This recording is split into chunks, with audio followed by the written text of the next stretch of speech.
Bonjour. Bonjour, merci de votre présence. On va partager avec vous ce moment d'échange avec François Olisleger qui est à mes côtés. Peut-être vous redonner un peu le cadre et le contexte de cette discussion, puisque le FRAC Picardie qui est installé à Amiens, en région Hauts-de-France, est le seul FRAC spécialisé autour du dessin, avec une collection de dessins assez exceptionnelle, à peu près 1500 œuvres aujourd'hui de 450 artistes, et qui donne une lecture du dessin des années 70 à nos jours, en fait, avec vraiment toutes les esthétiques, toutes les écritures dessinées, mais qui restait jusqu'à présent très enfermé dans le champ des arts plastiques de façon assez stricte, et qui n'offrait pas forcément d'ouverture ni de perspective autour du dessin d'animation, de la bande dessinée, de l'illustration. On restait vraiment dans un courant assez propre vraiment à cet écosystème des arts plastiques, qui souvent est assez peu poreux en fait à d'autres champs d'écriture, et c'était vraiment tout l'enjeu aujourd'hui pour le FRAC de pouvoir retravailler sur un projet qui permette vraiment d'expérimenter, d'échanger à la fois sur les invitations d'artistes que l'on peut mettre en œuvre, mais aussi sur cette question des écritures dessinées et du dessin sur ses multiples expressions. Donc on a procédé à l'écriture d'un projet artistique et culturel qu'on a édité sous la forme d'un petit livre de poche qui s'intitule « Ce que les artistes nous disent de la transformation du monde », et qui est l'occasion de poser vraiment et de partager la stratégie de développement du FRAC, qui est vraiment de questionner le modèle FRAC. Comme vous le savez, on fête les 40 ans des FRAC cette année, en 2023. Et après 40 ans d'expérience, l'idée était vraiment de se dire, voilà, au-delà des missions fondatrices des FRAC, qui sont celles de constituer une collection, de la diffuser, de mettre en œuvre un certain nombre d'actions de médiation et de sensibilisation, c'était vraiment aussi de se dire comment on peut faire d'un lieu, non plus un lieu d'exposition et un lieu dédié uniquement à une collection, mais vraiment un lieu d'échange, un lieu d'expérimentation, un laboratoire, un lieu de partage où on puisse se réunir en toute convivialité, pouvoir échanger sur des écritures extrêmement diversifiées. Il se trouve que Amiens est une ville qu'on n'a pas forcément l'habitude de situer sur une cartographie de l'art contemporain. Ce n'est pas une destination de l'art contemporain. On va pas à Amiens jusqu'à présent pour voir des expositions. On va plutôt à Amiens pour voir la cathédrale et les ortillonnages. Mais il y a beaucoup d'imaginaires à Amiens qui sont convoqués, puisque c'est aussi la ville de Jules Verne, où il a été conseiller municipal pendant 25 ans. Il a inauguré le cirque Jules Verne. Donc il y a une présence de Jules Verne, il y a un parcours Jules Verne dans la ville. Donc il y a déjà ces fictions et ces imaginaires qui sont présents. C'est aussi la ville d'un festival de bande dessinée. On a marché sur la Bulle, qui est un festival qui invite aussi les auteurs à être présents durant un mois, tous les mois de juin, tous les ans. Donc c'était vraiment aussi un contexte qui était vraiment prétexte à pouvoir aussi poser un nouveau projet. Et ce projet, il passe par le fait d'inviter un artiste sur un an, en reprenant vraiment ce qui est plutôt courant dans le champ des centres chorégraphiques, du spectacle vivant, de la danse, c'est-à-dire d'avoir un artiste associé. On a eu Elsa Abderrahmani, on a eu Oula van Brandenburg l'année dernière, et donc cette année, c'est François Olisleger qui est à mes côtés, qui est notre artiste invité, et avec qui en fait on chemine à travers des formats différents, à la fois de réflexion, d'invitation, de présence, d'exposition, d'acquisition. Et ça a été une invitation qui est née en fait d'une acquisition. Vous l'avez à l'écran actuellement, et de la découverte de son travail dans le contexte du festival Viva Villa à la collection Lambert, suite à sa résidence à la Villa Médicis à Rome. Et c'était l'élément vraiment déclencheur d'une réflexion pour poser le développement de la collection, en étant extrêmement sensible et curieux de ce qui se joue et de la scène artistique qui est liée à la bande dessinée, l'illustration, et en tout cas de voir comment ces univers, en tout cas ces ces domaines ne sont pas aussi poreux qu'on pourrait l'imaginer. Et ce n'est pas parce qu'on est extrêmement intégré, connu, repéré dans le champ des arts plastiques qu'on connaît pour autant le champ de l'illustration, de la bande dessinée, voire du dessin d'animation. Donc c'était vraiment de travailler sur ces passerelles et de pouvoir commencer, au-delà du développement de la collection et d'avoir de nouvelles acquisitions, de pouvoir aussi poser des compagnonnages et surtout des questionnements autour du développement de la bande dessinée, de l'illustration aujourd'hui. Et François est donc l'artiste qui nous accompagne dans ces premières réflexions à travers son parcours et à travers les différents projets qu'il a pu développer et qu'on va développer ensemble tout au long de l'année 2023. Voilà, pour vous situer un peu le contexte et le cadre dans lequel on est, ce cadre vraiment d'un nouveau projet qui se met en œuvre. Et je vais passer la parole à François, peut-être pour que tu puisses nous dire en fait comment tu perçois cet univers dans lequel on est tous très, très, très impliqués, mais qui, en faisant ces petits pas de côté, on s'aperçoit qu'on a des univers qui ne sont pas forcément des univers qui dialoguent aussi facilement que ça et qui, au contraire, ont vraiment beaucoup à apprendre et à s'enrichir mutuellement, en fait. Donc peut-être que on peut commencer par ton point de vue, la façon dont tu découvres aujourd'hui cet univers, même si tu l'as déjà intégré et tu en es partie prenante, mais c'est toujours aussi la question de comment on peut présenter un artiste, en fait. Quand on présente un artiste, on dit voilà, monsieur machin, artiste, et quand on est face à un artiste qui vient du champ de la bande dessinée ou de l'illustration, on ne sait jamais si on doit dire auteur de bande dessinée, illustrateur, auteur de presse, enfin, il y a des terminologies extrêmement diverses et variées. Donc c'était vraiment un premier point pour lancer la conversation. C'est toujours la question, qu'est-ce que tu fais dans la vie? On dit je suis artiste et on a encore une fois la même question, et qu'est-ce que tu fais? Et en fait, moi je dis que je suis dessinateur parce qu'il y a toujours le dessin au début de chaque projet et souvent à la fin aussi. Mais c'est vrai qu'il y a des moments où l'éditeur il peut pas répondre à des projets parce que c'est deux dimensions, puis c'est une industrie. Et alors, on ne sait pas toujours où aller. On se dit toujours c'est pas pour moi. On se sent un peu illégitime parce que je sais pas, un frac, ça achète des grands dessins bien encadrés et c'est pas un endroit de laboratoire a priori. Donc je suis vraiment ravi qu'on cherche ensemble. Et puis aussi c'est un métier solitaire. Donc arriver, c'est pas comme une compagnie de danse qui travaille ensemble. Un dessinateur il est dans son atelier, il a besoin a priori de personne, mais arriver dans un endroit où il y a une menuiserie, une réserve, une bibliothèque, des gens qui réfléchissent, du passage, d'autres artistes, c'est un moteur magnifique. En fait, ça ouvre la créativité. Parce que soudain, il y a un bout de bois et une scie, quoi. Donc on peut, on peut faire du dessin en 3 dimensions. Voilà. Et comment s'est passée ta résidence à la Villa Médicis, justement, où tu t'es retrouvé dans une communauté extrêmement large et quelle a été la valeur ajoutée de cette expérience et comment tu peux la faire fructifier aujourd'hui, en tout cas, si c'est dans cette dynamique. Bon, la villa, déjà, c'est Rome. Donc, c'est retourner faire un voyage dans l'histoire de l'art, parce qu'on descend les marches de Trinità dei Monti et on va voir des Caravages. Donc, on se repose la question, en plus, c'était pendant le Covid, on se repose la question de pourquoi che fare, comme on dit en italien, qu'est-ce qu'on va faire, quoi faire, et pourquoi on fait les choses. Quand on est plongé dans cette grande ligne, moi je l'ai vu comme du dessin.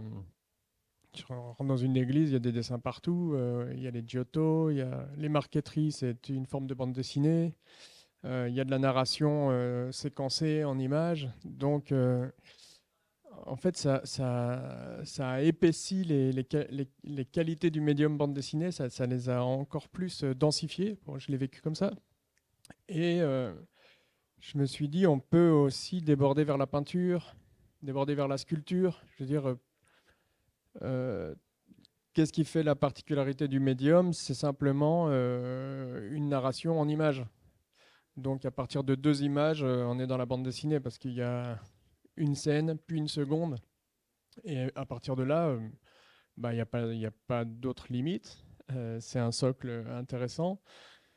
Et puis comme il y avait aussi des grands espaces, du temps, des artistes qui réfléchissent à d'autres choses, ça permet d'expérimenter. Et ça, on l'a rarement parce qu'on est pris aussi dans... on est pris dans une... on est pris par le travail, on doit être rentable. Et la Villa Médicis, c'est un moment de recherche. Et ce truc-là de chercheur, pour moi, ça devrait être un peu tout le temps comme ça. Parce qu'il n'y a pas un moment où on a fini. Le médium accompagne notre vie et on met notre vie en jeu grâce au médium aussi. Donc, c'est cette idée de laboratoire dans un endroit chargé déjà de l'histoire de l'art que je conserve, quoi. Une idée de laboratoire qui nous a amené à modifier complètement les espaces du FRAC à Amiens, puisqu'on a sacrifié l'espace d'exposition pour en faire un espace de recherche qu'on a investi à la fois avec un centre de documentation, avec la présence du livre, puisqu'on rentre par l'espace du livre et par la dimension recherche, pour pouvoir vraiment se familiariser à la fois avec la démarche d'un artiste, mais aussi rentrer dans un espace qui est vraiment un espace de convivialité et d'échange, puisque l'idée est de ne pas simplement faire que le lieu fonctionne uniquement sur sa programmation d'exposition, mais que l'exposition soit le prétexte et soit avant tout le lieu d'un questionnement, d'un échange, de rencontres avec des formats différents, ouverts au public ou avec d'autres artistes qui peuvent être sollicités, invités par l'artiste qu'on invite nous-mêmes à être présent au FRAC, donc d'en faire vraiment un espace de recherche et que cet espace de recherche puisse aussi questionner la question de faire exposition, en fait, la question de l'installation, du dispositif, comment on peut aujourd'hui à la fois questionner l'espace de la bande dessinée, l'espace de la planche, mais aussi comment on peut aussi casser les codes de l'espace d'exposition d'un lieu et d'un simple accrochage d'œuvres 2D au mur. Est-ce que tu peux nous donner quelques éléments d'information sur ce qu'on voit à l'écran sur la pièce précédente, oui, pour comprendre un peu ce qui avait été montré à la collection Lambert à Avignon il y a 3 ans maintenant.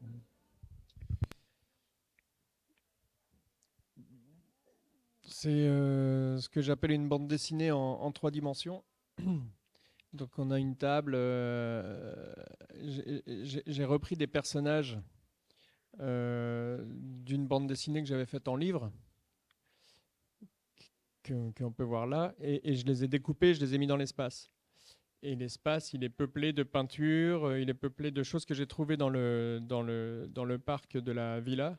Là, il y a un nid d'oiseau, par exemple, à côté d'un carnet de dessins de vues de Rome. Et puis derrière, c'est les colonnes de Jupiter, du temple de Jupiter que j'ai reproduit en papier peint à l'aquarelle. Avec toujours cette idée le fil directeur, c'était le volcan. C'était la vie, le cycle de vie qui revient. Et ces 2 personnages qui cheminent et qui s'interrogent et qui tentent de redéfinir de façon poétique le cycle du vivant, on peut dire ça comme ça. Ouais. Voilà, donc de temps en temps, ils font des incursions dans la 2 dimensions, comme sur les planches là qu'on voit. Et puis la plupart du temps, ils sont en liberté.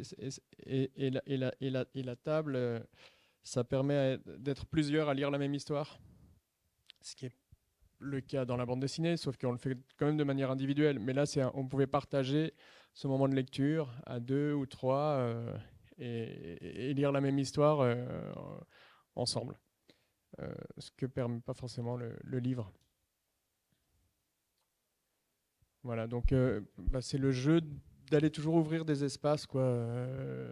Je sais pas si ça se voit, mais là, il y a une partie qui est en papier découpé du personnage et une partie qui est dessinée sur le bac à fleurs, à plantes. Et puis on va les retrouver à l'intérieur du bac à plantes. En fait, ils traversent la terre, quoi. Voilà. Et la partie installation s'accompagne aussi souvent de l'édition, d'une publication, d'un travail en lien aussi avec un éditeur, avec d'autres auteurs aussi. C'est aussi toujours l'idée d'une conversation et d'un échange collectif. Oui, pour que la boucle soit bouclée, si les personnages sortent d'une bande dessinée de premier volume, l'idée c'est en passant par l'installation, en prenant des photos, de les redonner à la bande dessinée. Donc là, j'ai le projet de faire la suite qui s'appellera Cosmo Lila, où on va reprendre des vues de cette installation, intercaler des moments de narration en 2 dimensions et que ça redevienne un livre, ça devienne la suite. Livres qui traduisent aussi des rencontres avec Mathilde Monnier. Tu peux nous dire quelques mots aussi sur la façon dont s'est articulée votre collaboration et ce que ça a pu produire et préfigurer aussi comme autre aventure. Oui, j'ai une image là d'ailleurs. J'ai un ami qui disait que ce que je fais, c'est Tintin au pays de la culture. C'est le personnage qui va, au lieu de visiter des pays, il va visiter des milieux, il va visiter des espaces. Et là, j'ai voulu visiter l'espace de la danse. Donc, avec Mathilde Monnier, qui est une chorégraphe française, elle m'a invité sur les répétitions. Pendant 3 ou 4 ans, j'ai suivi un peu les tournées, je suis allé voir les danseurs, les danseuses. Et, et puis j'ai fait des croquis comme dans un voyage, quoi, comme un carnet de voyage. Et j'ai remonté tout ça pour en faire une bande dessinée. Et ce qui m'intéressait, c'était le mouvement, mais c'était aussi de regarder comment une chorégraphe conçoit une chorégraphie et est-ce que ça peut se concevoir sur l'album de bande dessinée. Est-ce qu'on peut faire la même chose, le même chemin de recherche. Et ce qui est beau avec un spectacle de danse, c'est j'ai l'impression que les 3/4 du temps, c'est on tente, on essaye, tout est ouvert. Et à la fin, un peu avant d'arriver au spectacle, presque la dernière semaine, elle écrit les choses, elle les fixe, elle fait une partition qui va encore évoluer. Et c'est vrai que dans la bande dessinée, ça se termine par l'impression. Donc, ce que j'aime, on en parlait tout à l'heure, mais ce que je trouve assez beau dans la musique ou dans la danse, la musique, c'est le moment où tout le monde s'accorde dans la fosse. Parce que c'est encore ouvert, c'est encore en mouvement, c'est un dispositif comme ça. Et la danse, ça permettait ça. Voilà. Et comme c'est impossible de représenter le mouvement, parce qu'à partir du moment où il est sur papier, il est figé, la solution que j'ai compris à la fin du livre, c'est que c'est le lecteur qui doit être en mouvement. Donc il faut lui donner le dispositif pour que son œil bouge et qu'il ait une sensation de danse. Comme on a dans la peinture, souvent la couleur rouge va nous faire tourner dans le tableau, puis la couleur jaune, puis ça s'arrête jamais. Et en bande dessinée, le fait que le dessinateur choisisse l'angle de vue, ça me gênait aussi parce que c'est un peu directif, ça enferme. Donc le laisser ouvert et revenir à quelque chose qui est 2 pages égale un espace scénique. Dans un espace scénique, on peut regarder un danseur ou 2 danseurs ailleurs, où on a le choix. On peut suivre un petit groupe. Et voilà, donc c'était ça l'expérience de cette bande dessinée, c'était de laisser le choix au lecteur de sa façon de lire. Comme ce qu'on est en train d'imaginer aussi pour le FRAC Picardie à Amiens, où en fait ton espace que tu proposes est un espace d'invitation à la rencontre, à l'échange, au dialogue, et pas simplement une mise en exposition de tes travaux, mais au contraire de réfléchir vraiment et de partager aussi toutes les phases d'expérimentation, de recherche, de doute, d'être vraiment dans cette aventure au long cours où on peut découvrir vraiment tous les moments d'une recherche à l'œuvre avec parfois les impasses dans lesquelles on peut se retrouver, mais aussi les pistes qui progressivement vont aboutir et vont préfigurer ce que sera l'exposition à un instant T, en fait. Mais avec ce temps de rencontre qui est vraiment extrêmement important dans l'idée d'habiter vraiment le FRAC et de se situer au cœur d'un projet et au cœur d'une dynamique où l'artiste est présent aussi, pas simplement les œuvres, en fait. Oui, et puis c'est l'idée de se mettre autour de la table et de réfléchir ensemble à ce que c'est qu'une histoire de l'art. Une histoire de l'art avec une forme dessinée, avec qui est une manière de remettre tout le monde à peu près au même niveau, qui est la bande dessinée. Les médiums se dialoguent en sortant des classifications des beaux-arts, sculpture, peinture. On a le droit d'aller chercher Crazy Cat et de le mettre à côté de Philip Guston avec cette forme-là. Et donc, qu'est-ce que ça donnerait de réfléchir ensemble à ce qu'on a envie de garder avec le dessin comme archive et quoi connecter avec quoi. C'est le début du projet encore, mais c'est une idée de faire une histoire de l'art à l'échelle de tables, comme des petites maquettes, et que ça se construise au fur et à mesure. Donc en 4 parties, un peu comme un atelier ouvert, que les visiteurs du FRAC peuvent venir voir. Quelqu'un est venu ici, il a dessiné à un moment, tout le monde peut le faire, c'est un crayon, c'est un papier, et ça évolue et ça se construit, quoi. Et montrer ce cheminement et que ce n'est pas quelque chose de magique qui arrive soudain sous la lumière et on ne sait pas comment ça a été fait.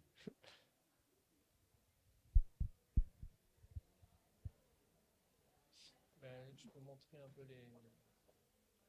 On va cheminer dans d'autres projets, puisque l'année 23 est assez riche pour François Lisleger, puisqu'il sera également présent au 4e trimestre au Drawing Lab rue de Richelieu à Paris, avec un tout autre projet. Mais peut-être avant, on traverse aussi d'autres expériences et d'autres projets que tu as peu développés aussi en lien avec la presse.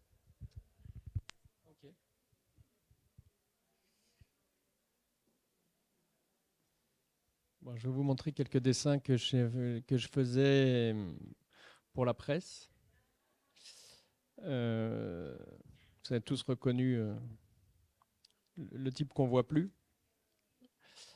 Ouais, c'est des dessins que j'ai fait pour les Inrecuptibles ou pour Le Monde. Ça, c'était sur le mariage homosexuel.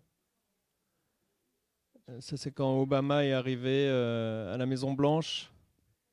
J'ai proposé une maison à colorier avec toutes les minorités ethniques qui composent la nation.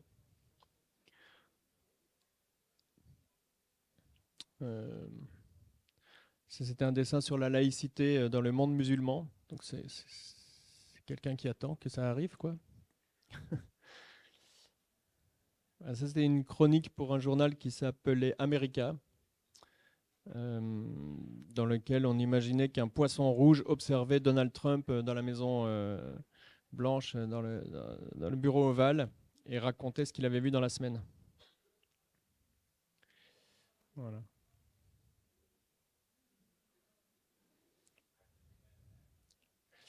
Ça, c'est un dessin qui est vieux, mais qui est toujours d'actualité. C'est sur la question migratoire et l'évasion fiscale. Ce que j'aime bien dans les dessins, c'est Pétillon qui avait dit ça, c'est que c'est toujours le lecteur qui doit conclure. Donc c'est assez intéressant de montrer l'image d'avant et de laisser le regardeur se poser la question qui va se faire arrêter dans cette image.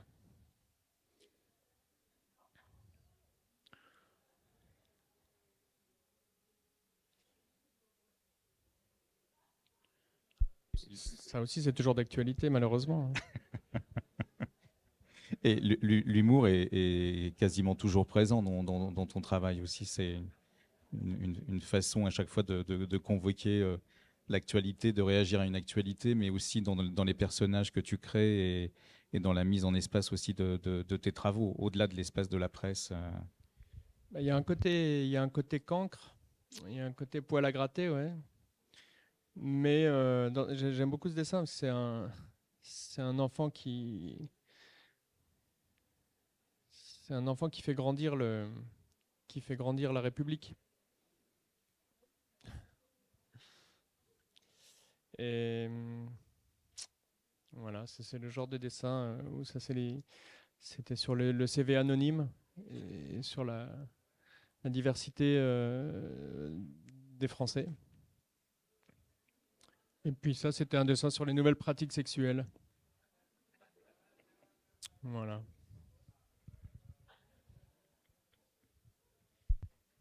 On continue à traverser tes différents projets. Alors oui. Donc ça, c'est le projet que je propose pour le Drawing Lab en octobre. C'est de faire une grotte en papier sur tout l'espace d'exposition pour casser ce côté white cube et qu'on soit tous ensemble dans un endroit et d'inviter des dessinatrices et des dessinateurs d'actualité à laisser un dessin qui parle de l'année 2023 avec humour, satire. Et parce que si jamais il nous arrive quelque chose, au moins on aura ça de mis à l'abri, quoi. On pourra toujours retourner dans la grotte et s'amuser.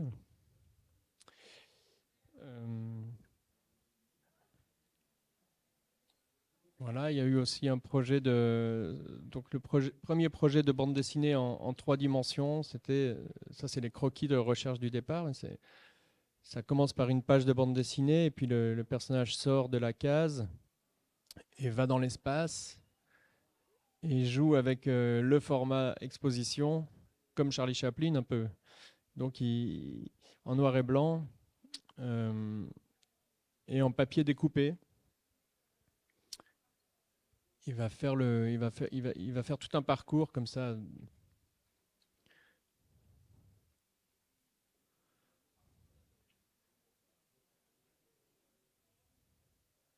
Jusqu'à arriver en 3 dimensions dans notre monde et que ce soit nous qui entrions dans une case de bande dessinée en 3 dimensions. Donc là, il y a un masque. Ben là, c'est une vraie personne dans un monde qui est fait de dessins en 3 dimensions. Voilà. 12 mètres cubes, je crois. 12 mètres carrés, la case. Donc avec tout la référence aussi à Alice. Et finalement, c'est en allant dans ces mondes d'installation du dessin, il y a des nouvelles questions qui arrivent, qu'on aurait peut-être balayées quand on dessine. Parce qu'on dessine vite, on dessine beaucoup, et quand il faut les fabriquer, ça donne une densité à la question, et on choisit mieux, je pense, le sujet. Ça, c'est Marcel Duchamp au Musée des Arts et Métiers, après une bande dessinée que j'avais faite, une biographie en bande dessinée de Marcel Duchamp, qui montrait beaucoup les choses qu'on n'a jamais vues, en fait, parce qu'elles n'existent pas, qui permet la bande dessinée de montrer des projets que Duchamp n'a pas réalisés, qui sont sa poésie, ses concepts, ses notes. Ça permettait la bande dessinée de montrer le moment où il note et de montrer ce que ça provoquait chez ses contemporains, des choses qui sont que de l'ordre de l'idée. Donc ça ramenait dans le réel le travail de Duchamp. Ouais. Et après ça, on m'a invité au Musée des Arts et Métiers à le décliner en 3 dimensions, en exposition.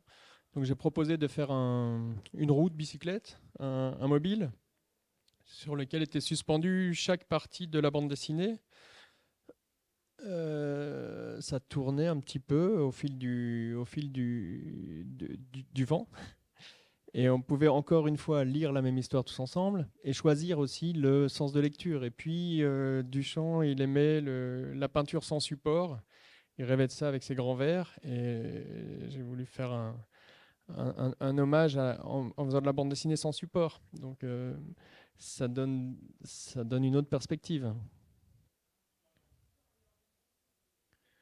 Et puis Duchamp qui a commencé en faisant des dessins d'humour dans les journaux parisiens, qui aimait les jeux de mots et qui avait ce côté espiègle, qui est le cœur aussi du dessin satirique ou du dessin de presse.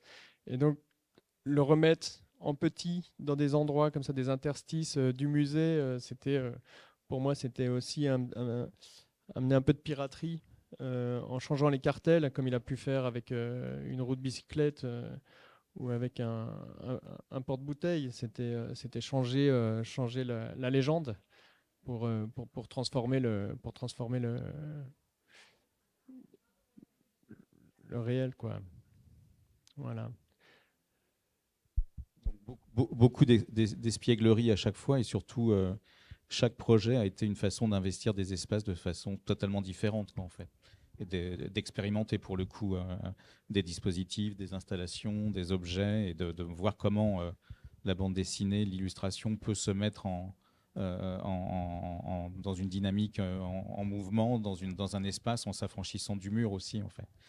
Et ça, c'est un questionnement qui nous intéresse aussi à travers les différents projets qu'on développe au FRAC, c'est de pouvoir vraiment croiser ces écritures dessinées, d'inviter aussi aux côtés d'artistes des écrivains, des chercheurs, de pouvoir aussi nouer ces dialogues et ces conversations comme tu l'as fait et comme tu le fais encore avec Vinciane Després, à travers aussi cette collection, enfin ce qui était une collection de livres et cette traversée des saisons. Oui, j'ai pas d'exemple ici, désolé, mais c'est une idée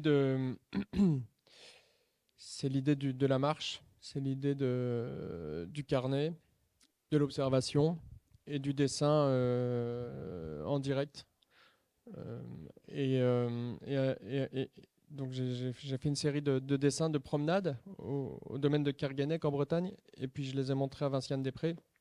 Et on a eu une conversation magnifique, c'est surtout elle qui parlait, sur un concept de Bruno Latour qui est la voie moyenne. La voie moyenne qui serait, je vais un peu réduire sa pensée, mais qui serait une voie qui soit ni à l'humain, ni à un élément de la nature, mais qui soit le produit même de la rencontre. Parce que le livre commence en disant une fougère a attrapé mon regard et j'ai pensé à quelque chose. Et alors, s'il n'y avait pas eu la fougère, mon regard n'aurait pas été attrapé et j'aurais pensé à rien. Et donc, merci à la fougère et merci au cerveau ou à l'œil, je ne sais pas, d'avoir fait une pensée qui a été mise en image après. Et je crois à ça, en fait. Le travail, c'est aller se mettre en situation, en danger, en relation, pour provoquer une étincelle qui soit ni à moi, ni à la personne en face, ni à l'espace d'exposition, qui fasse partie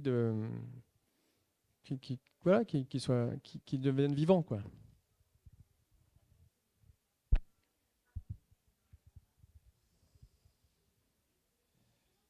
Bon, c'est les bandes dessinées. Mm. Et Colila, peut-être tu peux en dire un mot.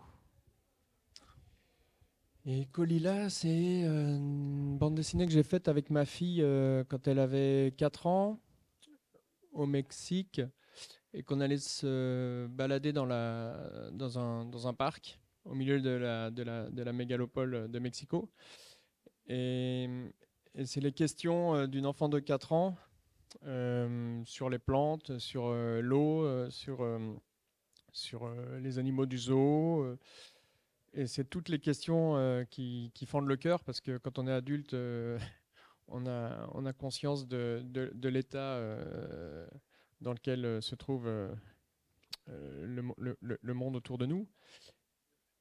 Et alors c'est un dialogue comme ça entre le regard naïf, ou en tout cas inventif, de l'enfant et les inquiétudes du père, et comment ensemble ils vont tomber dans une fable, dans un autre rapport, ils vont convoquer Yakari ou Toro, le philosophe, ou Totoro, l'esprit des films de Miyazaki. Voilà, donc en fait, là, le scénariste, c'est l'enfant.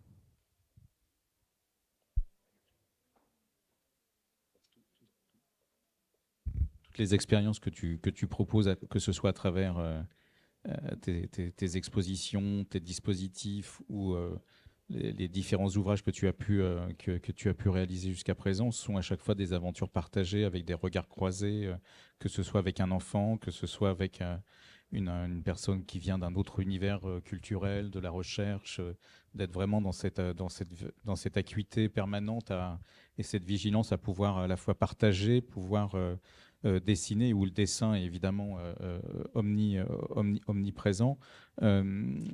Comment tu verrais un projet qui pourrait être proposé, où tu aurais un dialogue possible avec une collection d'art contemporain, avec ce qui se passe aussi dans le contexte de Drawing Now, ce que tu as pu repérer, quelle conversation, avec quels artistes tu aurais envie aujourd'hui de rebondir ou d'inviter en fait dans un nouveau récit? Je sais pas, en regardant la collection, d'abord, juste pour revenir sur ce que tu as dit, ces projets ils fonctionnent parce que le dessin, on l'a tous en commun. Mathilde Monnier, quand elle fait sa chorégraphie, elle utilise, elle fait du dessin. Elle utilise des mentos et des bouteilles d'eau pour tracer un plan, où elle prend des stylos. Alors, je pense que le dessin il est transversal et puis il nous relie parce qu'on a tous pratiqué à un moment, on sait ce que c'est. Et il n'est pas comme une caméra qui va mettre une distance et il n'y a pas de technique, c'est là quoi. Et avec le frac, je sais pas trop encore parce que je découvre.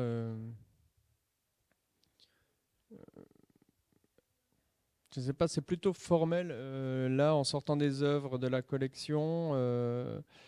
Si on travaille en ce moment sur des tables carrées, je peux trouver un Morellet qui a travaillé sur le carré et qui a tordu le carré. Et donc ça fait un écho, un renvoi. Mais c'est encore un peu frais pour.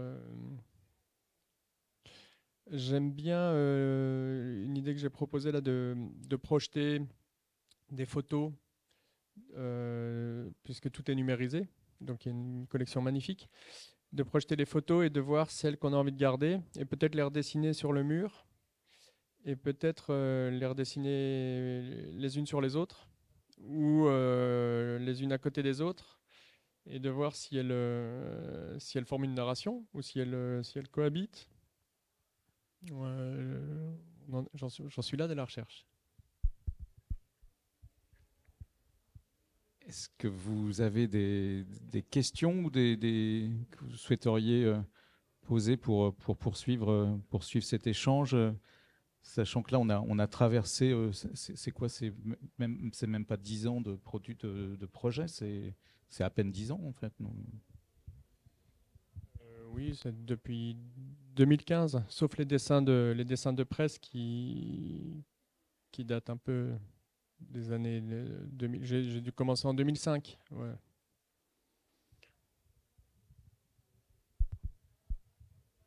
Très bien, s'il n'y a pas de questions, ben, je te remercie François pour cette traversée en images et puis on se va de toute façon rendez-vous à la fois au Drawing Lab et au Frac Picardie au 4e trimestre. Merci de votre présence. Merci.